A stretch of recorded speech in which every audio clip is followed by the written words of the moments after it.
Hi friends, నేను మీ chicken shop రెడ్డిని. ఈరోజు లంచ్ టైంకి ఏమేమి తింటున్నానో చూస్తారా? రైట్, బిర్యానీ, ఆహాహా, చికెన్ కర్రీ, పెరుగు. చికెన్ కర్రీని వేసుకుందాము. సూపర్గా ఉంది.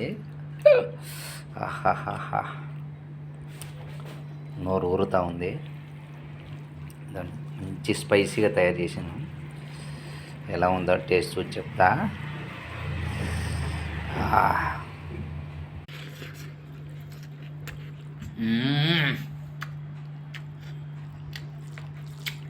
సూపర్, అద్భుతం.